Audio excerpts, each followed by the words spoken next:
Halo.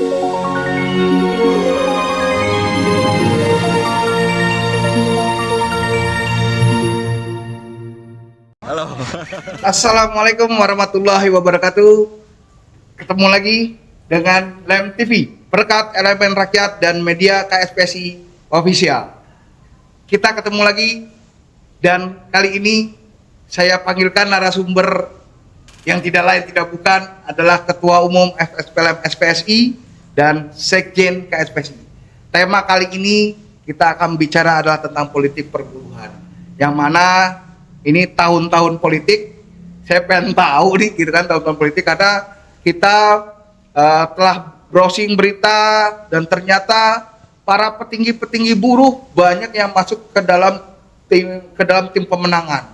Yang tim pemenangan si A, tim pemenangan si B, dan kali ini tim pemenangan nomor urut 1 gitu kan, ternyata memasukkan 2 orang petinggi buruh nih, ya kan, 2 orang petinggi buruh di dalam timnasnya. Yang pertama adalah Ketua Umum KSPSI, gitu kan, di dalam timnas 11-nya, gitu kan, sebagai co-captainnya. Ada lagi, satu lagi ternyata Ketua Umum SPLM SPSI dan sekaligus sebagai sekjen juga masuk sebagai deputi perburuhan dan mitra online. Ini saya pengen dengar nih, gitu kan, dari Ketua Umum, dari Pak Arif sendiri. Tapi sebelumnya selamat datang kembali Pak Arif di dalam podcast kita nih. Ya, oke, Assalamualaikum. Waalaikumsalam. Sehat Pak Arif? Alhamdulillah. Yang penting sehat dulu Pak Arif. Iya, seperti tadi yang saya buka Pak Arif, kita ingin bicara politik perburuan. Sebelum masuk ke dalam timnas, saya ingin tanya nih Pak Arif, pandangannya. Kenapa sih buruh harus masuk ke dalam politik ini? Karena kan sama-sama kita ketahui bahwa selama ini buruh itu menyatakan diri bukan sebagai underground partai politik gitu kan, bukan sebagai underground. Tapi kok ternyata di Pilpres ini buruh berani ngambil sikap nih, masuk ke dalam politik praktis dalam arti tentang Pilpres ini. Pandangannya seperti apa Pak? Jadi pertama, sebenarnya buruhnya tidak pertama kali masuk di ikut dalam dukung-mendukung. Oh. Sejak zaman dulu sudah ada. Sudah ada. Itu ya, sebelum Pak Jumhur kan juga mendukung juga. Oh gitu. Ya kan, cuma waktu itu diputusin sendiri. Ini kan mulai rakernas. Oh gitu. Ya, SPSI ya, rakernas diperluas. Jadi gini, pertama, kekuasaan itu kan melalui jalur politik. Ya, jadi buruh ini bukan berpolitik praktis. Ya, tetap tidak menjadi bawah partai. Hanya mendukung untuk orang nomor satunya, ya, yang dia akan membuat satu kebijakan, gitu ya, membuat kebijakan yang sangat menentukan untuk 270 juta atau 58 juta buruh informal dan buruh formal dan buruh informal, ya, di berbagai sektor, perusahaan besar maupun kecil. Ya. Itu nasib itu sangat ditentukan oleh kebijakan. Ya, kebijakan yang dibuat oleh presiden sebagai penguasa negeri ini, ya, dan di sistem kita presidensial. Presidensial itu ya 5 tahun. Di tahun pertama kelihatan jeleknya, ya udah lu nunggu 5 tahun kan, ya kan? Nah, itulah bahwa pertama itu ya, presiden sangat menentukan dalam membuat kebijakan. Yang kedua, saat ini kekuatan buruh memang kalau demo belum maksimal. Kalau maksimal ini kita nggak perlu mendukung. Misalnya demo kita gede sekali, ya kan, dengan kekuatan besar itu kita bisa ya kan, semua dengan kekuatan. Kita bisa meminta presiden cabut Omnibus Law. Ya, yang kedua, mari kita ngomong tentang perburuhan, nasib anggota. Kita berbicara secara secara keilmuan, panggil pakar dengan pengusaha dan ya kan, gimana nih kebijakan dibuat oleh buruh. Ya kan, pemerintah ketika buruh yang meminta dengan kekuatan besar, dia mau terpaksa, mau rela, mau enggak kan ngikutin. Dia nggak bisa seenak. Dan kan kita juga nggak mungkin kita membuat kebijakan buruh ini. Posisi buruh itu kuat-kuatnya tetap lemah. Ya, sebenarnya tetap lemah. Nggak mungkin buruh meminta gaji atau kepada perusahaan, ya kemudian kalau kita minta perusahaan itu ambruk, buat apa? Kan itu harus adil dan proporsional. Kita bukan seperti itu. Kita hanya ingin bagaimana orang-orang ini, orang-orang curang ini tidak bisa bermain di sini. Hanya orang-orang yang benar-benar berpikiran ke depan, punya visioner, jujur, ikhlas, ya kan? Hanya memikirkan bagaimana seluruh rakyat, bukan hanya buruh, pengusaha juga gimana dia maju, gitu. Nah, disitulah kalau kita punya kekuatan bisa, gitu, ya kan? Loh, ini ya pakar ngomong konsepnya begini, udah kita kan bukan hanya hubungan dengan pengusaha, bukan hanya ansih pekerja dan pengusaha. Pengusahanya harus dibantu juga usahanya. Pertama, seluruh pungli-pungli di pelabuhan di mana-mana itu harus diberesin. Itu negara. Saya ini waktu dulu pernah jadi DPR, saya datang ke perusahaan, apa keluhan mereka? Pak Arif, saya itu beli barang harga 4 miliar untuk mengeluarkan barang itu bisa 2M sampai 4M. Mengeluarkan dari pelabuhan. Berarti Pak Arif yakin nih kalau mahal itu kan. Nah, yang kedua, belum pemulihan lain-lain di itu, ya kan? Sehingga bukan hanya pungli juga, kebijakan bunga bank habis untuk buruh itu, gitu loh. Jadi bukan hanya ansih ini tentang tentang kebijakan nasional, pemberantasan korupsi dan lain itu kan yang menjadi daya beli kurang. Yang terakhir juga pengusaha dibantu, yang kecil yang mikro menjadi kecil, yang kecil menjadi menengah, yang menengah menjadi besar dipajak menjadi multinasional, internasional, dibantu menerobos kemana-mana. Kayak Cina itu. Cina tuh dibantu. Cina komunis. Iya, tapi Deng Xiaoping waktu itu punya pemikiran yang jauh ke depan. Komunis kan biasanya semua punya negara. Sekarang enggak, kan dia swasta sekarang.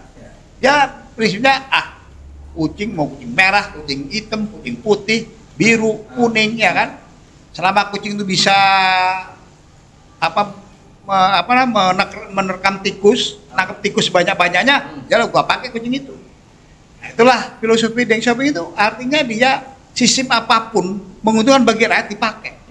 Nah, perusahaannya dibantu untuk menerobos kemana-mana. Perusahaan Cina itu, terbanyak perusahaan Cina di Indonesia, bahkan pegawainya dibawa ke sini. Itu rakyatnya dibawa ke sini ya, yang kuli-kuli itu. Nah, itu negara berperan di situ. Berperan di situ. Berperan untuk mensejahterakan rakyatnya gitu. Iya, jadi di sini juga sama negara. Makanya iyalah kalau kita punya kekuatan bisa kita tekan gitu. Ya kan? Kebijakan itu begini. Nah, oke. Karena kekuatan kita juga lemah seperti itu, maka kita ya sudah. Oke, buruh. Anda ikutin aja bagaimana kita evaluasi nih para calon itu. Nah, kita kemudian dari sekian calon itu yang bisa membawa perubahan itu namanya Amin. Makanya kita serahkan ke suara buruh ini kepada Amin. Memang di Amin ini nanti itu kalau dia jadi presiden, ya kan, kita akan diberikan porsi, ya kan, kita sudah berikan masukan lah, kan kita sudah hafal gitu kan, masukan dia make sense, oh begitu ya. Kalau Pak Anies kan tahu Pak Anies kita. Berarti Pak Anies bagus, begitu ya. Jadi kita adil proporsional, Pak. Iya, kita juga bukan ini kok. Nah itu omnibus law itu nggak adil. Ini apa nggak takut dianggap sama orang awam, Pak, bahwa orang di luar bahwa oh ternyata pimpinan buruh pengen jabatan, makanya minta porsi ke Amin loh gitu kan? Kalau menang bukan nggak mesti jabatan. Konsep kita dipakai. Gitu, ya kan? Ya, tapi memang jabatan juga itu penting untuk mengawal itu. Ini bukan kita pingin jadi menteri, bukan itu. Kalau pingin itu mah atau pingin fasilitas uang daerah sejak dulu ngapain kita demo di jalanan terus? Ya kan gini Pak Arif. Gini, yang kedua, saya nggak pernah peduli dengan omongan orang. Oh gitu. Ya, dengan omongan orang mau curiga kayak mau terserah. Ya, bagi kita berjuang itu hanya kita dan Allah yang tahu. Apa kita ikhlas? Apa kita riak? Ya kan? Apa kita nyari jabatan atau apapun itu hanya Allah yang tahu. Tapi ada satu aja. ya, tentang kekuasaan. Alhamdulillah minasyaitonirrajim. Robbi adkhilni, itu berupa doa. Robbi adkhilni mudkhalasitki wa akhriji mukhrajatki was'ali miladunka sultanan nasir. Ya Allah, masukkanlah aku melalui tempat masuk yang benar, keluarkanlah aku melalui tempat keluar yang benar, dan jadikanlah bagiku dari sisimu kekuasaan yang dapat menolong. Ya, bahasanya, jadikanlah bagiku dari sisimu kekuasaan yang dapat menolong. Saya tanya, kekuasaan yang menolong itu apa? Di presiden, menteri, dan lain-lain. Loh, kalau saya ditanya, saya harus kalau perlu buruh harus jadi presiden. 140 juta gitu Iya, ya. dia presiden. Buruh. Kenapa malu-malu Kerja di mengatakan? Indonesia Saya gitu. enggak. Suaranya Karena gitu. hanya Allah dengan kita niat itu. Niat kita rusak itu semuanya ada di hati kita, ya kan? Nah, dengan kekuasaan itu kita bisa membuat kebijakan yang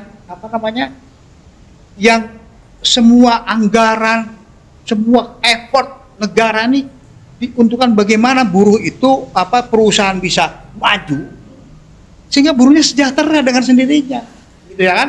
Misalkan nih sekarang tambang, itu poluan tambangnya rusak, bagi-bagi pejabat-pejabat itu bagi-bagi di antara mereka, udah ya kan? Ini harus diberesin semua. Bukan nanti kemudian itu kekuasaan itu, ini bagus nih pengusaha ini, karena pemerintahnya brengsek aja dia terpaksa bayar kan, ya udah kamu terusin kalau bagus. Nah, pertanyaan selanjutnya Pak Arif, ini kan kalau tadi Pak Arif katanya bilang bukan pertama kalinya buruh mendukung, gitu kan? Iya. Bukan pertama kalinya. Dan kita sudah sama Pak Arif tadi sampaikan dulu pernah ada yang mendukung salah satu presiden, gitu kan? Ternyata setelah buruh mendukung salah satu presiden tersebut, kesejahteraannya dipangkas habis nih dengan Makanya. Nah, seberapa besar atau yakinnya Pak Arif nih? Dulu tuh mendukung ini kalau Iya, mendukung presiden yang sekarang lah kan, gitu kan? Makanya sekarang seberapa besar keyakinan Pak Arif dengan calon ini yang namanya Amin, gitu kan? Seberapa besar kok segitu yakinnya Pak Arif kalau dengan calon ini bahwa buruh akan lebih sejahtera?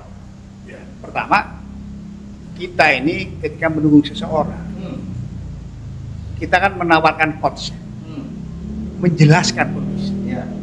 Ya, Pak Aris juga bukan nggak tahu, paham. Tapi kan di situ ada diskusi. Ada diskusi bagaimana membangun di perburuhan. Ya, bagaimana peran pemerintah, peran buruh, ya kan? Peran pakar di mana semua. Ada diskusi. Kita berikan konsepnya.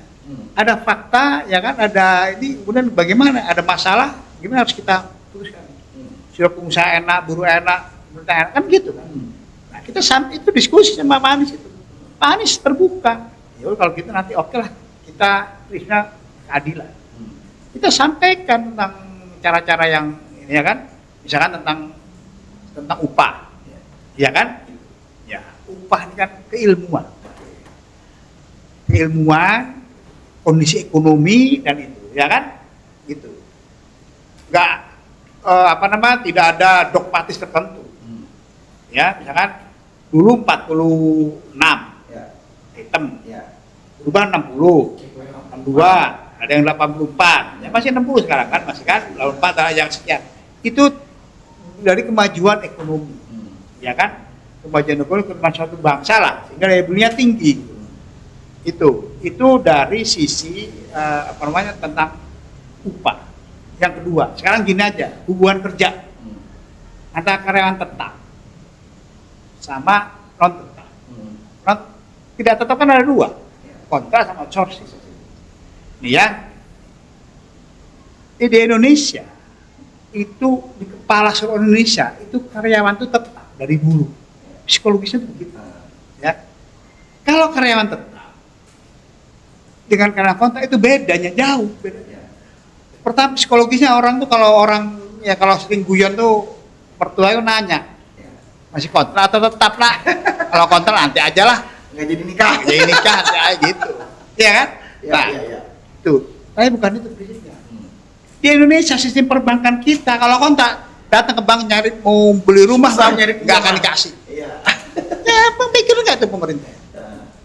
Dibayar. Ya. Ada satu lagi nih. ya. Yang namanya sekarang outsourcing, perusahaan outsourcing, outsourcing manusia, itu kan kalau salah-salah sedikit menjadi perdagangan manusia. Eksploitasi delong parlok. Ya, coba bayangkan. Perusahaan mau kontrak pakai outsourcing. Akhirnya banyaklah pejabat menggunakan itu kan. Itu bisnis paling di BUMN yang di Komisi 9 dulu itu. Kita berani waktu itu ya. Bayangin nih, BUMN banyak pakai outsourcing. Dan selisihnya 500 sampai 1 juta. Kalau 1.000 semiliar tiap bulan, ya oke. Nah, dulu zaman Soeharto, ya, lihat dulu. Dulu ketika kita lulus kerja, saya datang ke dinas, minta kartu kuning sebagai syarat buat untuk bisa melamar kerja, kartu kuning, ya kan? Apa filosofi kartu kuning itu? Ya kan? Kalau lulus SMA, kalau nggak mau kuliah, datang ke tenaga kerja. Dicatat oleh tenaga kerja. Harif Minati. Belum bekerja S1, lulus ya kan? Jurusan teknik mesin. Ada siapa lagi? Jurusan apa? Ada SMA, ada. Itu kan terdata dengan kartu kuning itu. Lah, nggak perlu ada perusahaan outsourcing. Perusahaan kalau butuh datang ke dinas. Sinaker dinas. Ini ada nggak? Saya butuh nih. Artinya kan orang setempat ya kan. Saya butuh nih. Wah kalau nggak ada, ya udah dinasnya telepon ke dinas yang lain, ke provinsi. Provinsi, wah kagak ada orang nih. Dibutuhkan 20 orang, kualifikasi begini. Kata provinsi, udah tahu dia kan. Oh itu ada di kabupaten tuh ada tuh. Ya udah kabupaten telepon kirim orangmu yang tadi yang sudah terdaftar tuh, kirim situ. Nggak perlu outsourcing. Dan nggak perlu bayar perusahaan itu kepada itu. Kalau sekarang outsourcing, perusahaan bayar ke perusahaan outsourcing, berarti kan ada selisih. Kalau di BUMN sini 500 sampai 1 juta, gaji 2 juta, 2,5 juta, selisih outsourcing 1 juta, gila kan 50%, 40, 30, 50%. Itu kan itu udah meras persaudara orang, hati-hati di akhirat. Meras keringat orang itu, bagi buruh ya. Selisih 500 apalagi 1 juta dengan gaji itu sangat berarti. Anak kalau mikirin itu nangis anak. Ini negara udah bobrok caranya. Dulu udah bener-bener pakai kartu kuning. Kita kembalikan lagi aja. Ya kan nggak perlu ada perusahaan sourcing. Buang outsourcing itu. Sekarang nih oknum pengurus buruh banyak apa namanya bisnis outsourcing. Hati-hati Anda. Punya perusahaan outsourcing. Berarti Pak Arief dari penjelasannya sangat begitu yakin bahwa satu lagi nih ya, saya selesai nih outsourcing dan kontra itu. Kontra itu nggak ada pesangon, tinggal putus kontrak. Walaupun dia gagah mengatakan pesangon masih ada, iya ada kalau karyawan tetap. Tapi kan sekarang pasti ubah karyawan kontra putus aja dari mana pesangon. Jadi Pak Arief begitu yakin dengan calon Amin ini, bahwa karena tadi yang disampaikan sudah menukar konsep dengan Pak Amin dan mereka siap jalan bareng dengan Pak Arief selaku yang ditunjuk gitu kan. Nah, boleh tahu nih Pak Arief nih, Pak Arief kan masuk ke dalam timnasnya nih, gitu kan, deputinya gitu kan, sebagai perwakilan dari buruh lah, deputi perburuan dan mitra online. Konsep apa aja sih ini yang sudah disampaikan kepada Pak Amin yang sampai Pak Amin akhirnya tertarik merangkul Pak Arief? Pertama gini, kita ingin menyerahkan seluruh permasalahan dengan cara adil dan proporsional, itu prinsipnya. Kalau perusahaan itu bisa menggaji 10 juta, kan gaji 10 juta. Yang bisa gaji 10 juta dikasih 5 juta, 6 juta, kan sesuai upah minimum. Kan kau udah nggak ngeluarin undang-undang. 6 juta, tambahinlah sedikit, 6 juta 500 atau 5 juta 500. Udah lebih 500 loh. Saya nggak bilang undang-undang, nggak gitu berpikir itu. Perusahaan kalau bisa membayar 10 juta, bayar 10 juta. Udah bisa bayar 15 juta, bayar 15 juta. Toh Anda juga untung juga. Ya kan, untungnya juga sama-sama gede. Ya kan? Kalau negara kalau berpikir ini harus proporsional. Pengusaha itu untung itu untuk sekian orang. Kalau satu orang yang punya pemegang saham atau 5 orang hanya dibagi 5 orang, ya kan? Makanya di Inggris, di Amerika, di mana itu disiap pajak gede, itu loh, ya kan? Untuk apa? Untuk ini kan rakyat lagi. Kita udah pajaknya kecil, di gajinya kecil, untung sekian masih ribut, ya kan? Kalau rugi ribut, kalau untung ribut juga. Pengusaha nggak pernah ribut. Nah, yang bisa membuat itu pemerintah, yang bisa buat adil itu. Ya jangan bohong lu, ya kan gitu. Oh, kamu rugi nih. Kenapa kamu rugi? Begini Pak, begini. Oke, saya bantu modal. Lah modal nih, tanpa bunga. Kalau perlu begitu. Itu namanya negara. Kenapa? Kalau nggak dikasih ini, pegawainya bisa rugi nih. Saya kasih contoh Amerika.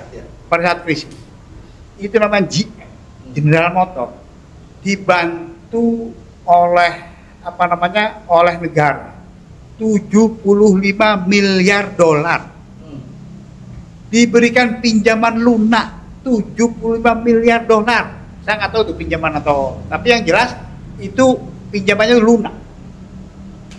Negara hadir ketika krisis, tapi ketika normal dia bayar gede karyawannya, gitu loh. Ya kita ngerti konsep itu. Kita tuh bukan kita ini termasuk visioner lah, bukan sembarangan kita ikut Anies kemudian nanti warahir jadi menteri, bukan itu. Kita ini ingin menerapkan konsep-konsep yang benar di dalam pemerintahan. Kebijakan negara itu harus hadir, harus benar gitu loh. Yang kedua, ya karena anggota kita belum full kalau demo. Kalau full disampaikan nggak perlu juga, ya kan? Ngapain juga kita capek-capek di itu, daripada dituduh-tuduh, ya nggak? Nah, boleh tahu nih Pak Arif, relawannya apa nih namanya Pak Arif yang mendukung Pak Amin ini? Relawan yang Pak Arif pimpin ini sampai Pak Arif dipilih sebagai deputi perburuhan. Kita menawarkan poros buruh. Poros buruh itu dari KSPSI, ada SPN, ada BPMI, ada banyak lah, beberapa yang sudah mendeklarasi, saya lupa ya. Tapi itu banyak, terus kita gabung aja di poros buruh, ya kan? Kita buat semacam koordinator. Kemudian saya koordinator juga, ya kan? Saya jadi diikuti, dipercaya. Ya udah, nanti kita koordinasikan, kita sampaikan. Memang saya harus lebih banyak ngomong sekarang untuk menyampaikan visi misi kita, ya kan? Menyampaikan bagaimana kalau Anies menang, bagaimana gitu kayak gitu. Dan kita juga menentukan ke Anies juga, kita bukan sembarangan lah. Kita udah kaji dari berbagai hal. Ini mengkajinya tidak hanya ke Anies doang berarti kan? Seluruh presiden calon ini udah dikaji berarti kan sama Pak Arif tadi? Iya. Oh gitu. Ya pasti ya. Nah, terakhir Pak Arif, sebelumnya juga pernah kita beberapa. Ya karena ya kalau saya tadi bicara begitu, kenapa Pak Arif? Karena kan sempat diburu mendukung presiden yang lama gitu kan, dan akhirnya tidak sejahtera gitu kan katanya. Makanya kenapa saya tanyakan segitu yakinnya? Nah karena Pak Arif sudah yakin, saya coba minta nih pertanyaan Jadi gini, sih Pak Arif. Yakin itu sebetulnya gini, kalau kita nggak yakin sesuatu terjadi, ya kita jadi ragu, kan? Ya. Tapi kita ini bagian dari usaha, usaha di dunia. Hasil kita pasang kepada Allah. Inilah setelah dari berbagai pertimbangan, ya. Pertimbangan itu kondisi negara begini, presiden begini, ya kan? Calon ABC yang ini begini, ya kan? Kondisi begini, ini begini, gimana nih? Oh ya nih, oke.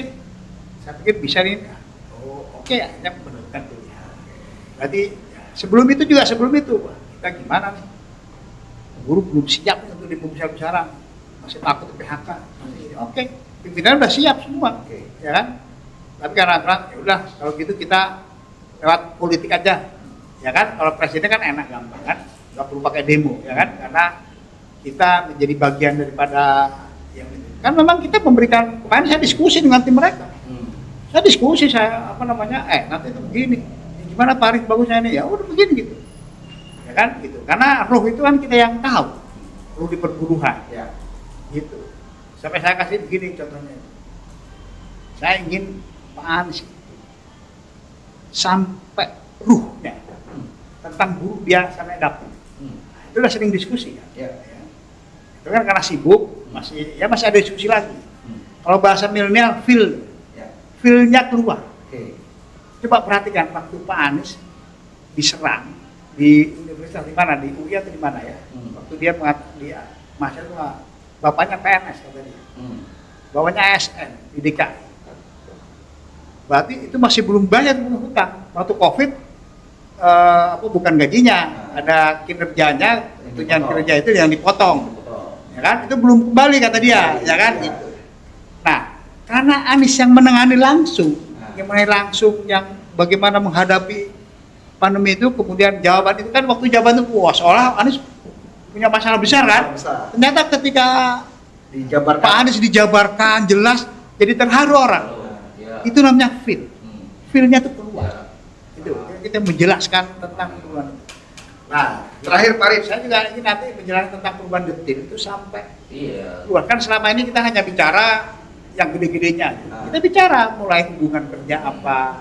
Nantilah di sini kita akan kupas detail. Nah, terakhir Pak Arif, sebelum saya closing, terakhir statement ajakan buat buruh se-Indonesia yang konon katanya berjumlah 140 juta buruh untuk ikut di dalam poros buruh. Silakan Pak Arif.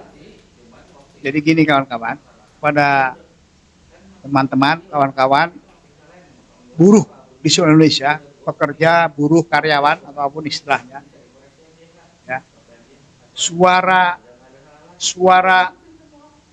teman-teman sekalian, suara kawan-kawan pekerja, kawan-kawan buruh, kawan-kawan karyawan, itu sangat penting, satu suara,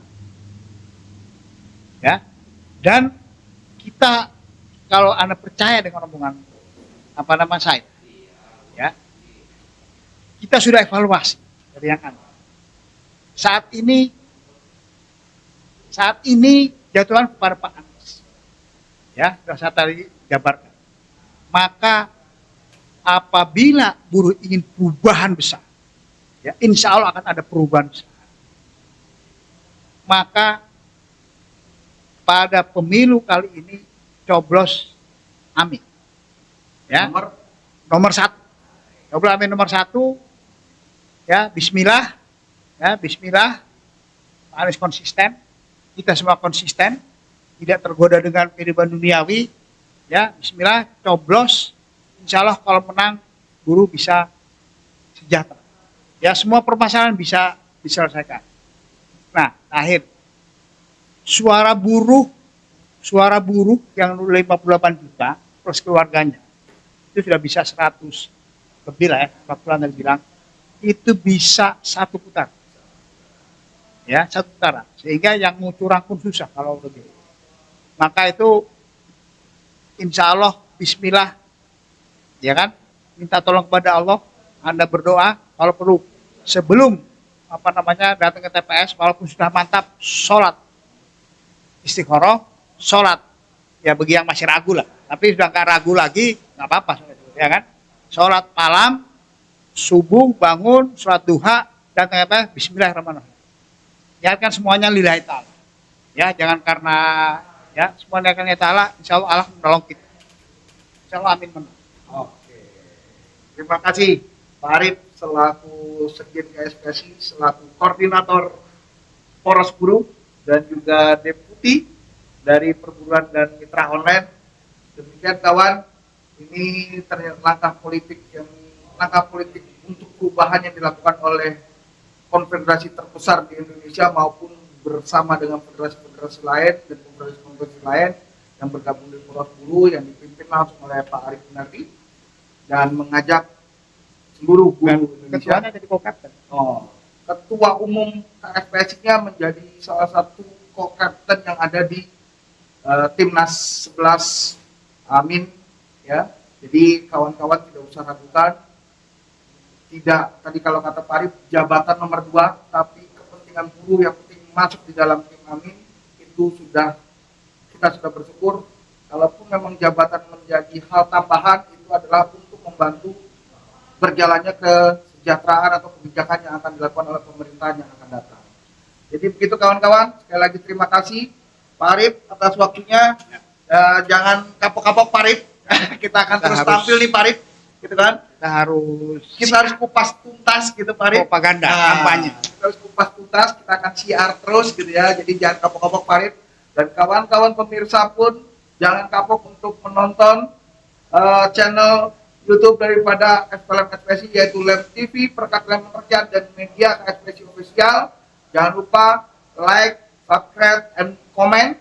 Itu sangat penting karena kita juga pengen dengar apa sih pertanyaan dari kawan-kawan. Silakan di komentarnya channel YouTube Lem TV dan Media KSPSI Official. Jangan lupa kasih saran. Nah, Mau bahas apa berikutnya? nah, jangan lupa tuh komennya tuh saran, kritik, mau bahas apa, kita akan kupas. Kalau ada saran dari kawan-kawan, ada pertanyaan dari kawan-kawan, kita akan kupas di pertemuan selanjutnya Lem TV dan Media KSPSI Official. Demikian saya akhiri. Wabillahi taufiq wal hidayah. Wassalamualaikum warahmatullahi wabarakatuh. Lem TV, Perkat Elemen Rakyat.